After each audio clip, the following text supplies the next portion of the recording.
দর্শক, ঢাকা বিশ্ববিদ্যালয় ক্যাম্পাসে রয়েছেন আমাদের সহকর্মী জুনায়েদ আল হাবিব, সরাসরি যোগ দিচ্ছেন তিনি আমাদের সাথে। জুনায়েদ, ডাকসু নির্বাচনের প্রচারণে আচরণবিধি নিয়ে কি বলছেন প্রার্থীরা, বিস্তারিত জানাবেন।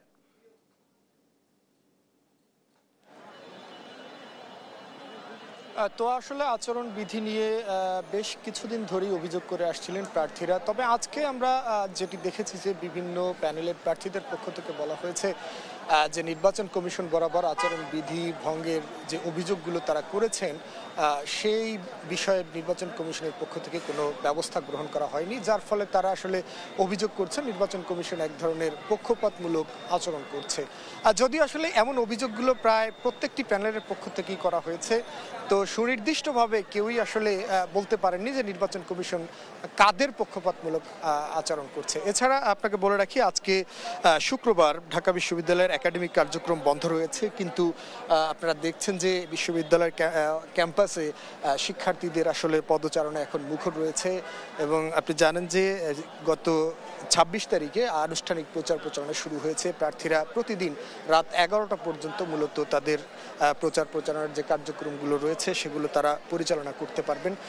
আমরা যতটুকু জেনেছি, সকাল থেকে আমরা দেখেছি যে বিভিন্ন হলে গিয়ে বিভিন্ন প্যানেলের প্রার্থীরা তারা আসলে মূলত তাদের পক্ষে ভোট চাইছেন শিক্ষার্থীদের কাছে, এবং তাদের ইশতেহারে যে প্রতিশ্রুতিগুলো রয়েছে শিক্ষার্থীদের জন্য সেই প্রতিশ্রুতিগুলো তারা শিক্ষার্থীদের কাছে ব্যক্ত করছেন এবং বিভিন্ন অঙ্গীকার করছেন। তবে আজকের উল্লেখযোগ্য আরেকটি বিষয় আসলে তো বলে রাখি, সেটি হচ্ছে এই ঢাকা বিশ্ববিদ্যালয়ের আন্দোলন সংগ্রামের একজন পরিচিত মুখ মহিউদ্দিন রনি, তিনি আসলে তার আনুষ্ঠানিক যে প্রার্থিতা সেটি ঘোষণা করেছেন গণমাধ্যমের সামনে, এবং তিনি স্বতন্ত্র প্রার্থী হিসেবে এই ডাকসু নির্বাচনে এজিএস পদে আসলে লড়াই করছেন। তো তার আসলে এই সামনে আসার বিষয়টি তিনি যেমনটি বলছেন যে দীর্ঘদিন ধরে তিনি শিক্ষার্থীদের অধিকার নিয়ে কাজ করছেন, সেই শিক্ষার্থীদের অধিকার রক্ষার্থেই সেই দায় থেকেই মূলত তিনি ডাকসু নির্বাচনের এজিএস পদে প্রার্থিতা করছেন এবং শিক্ষার্থীদের কাছে তিনি ভোট চাইছেন।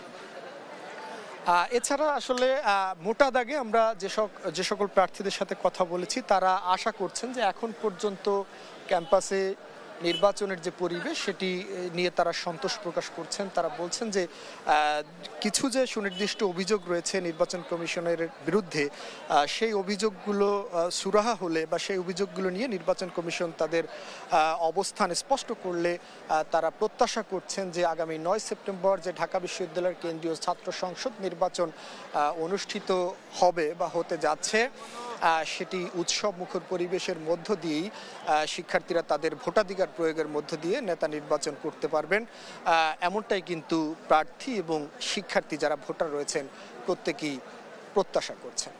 তো এই ছিল এখন পর্যন্ত আমার কাছে সবশেষ।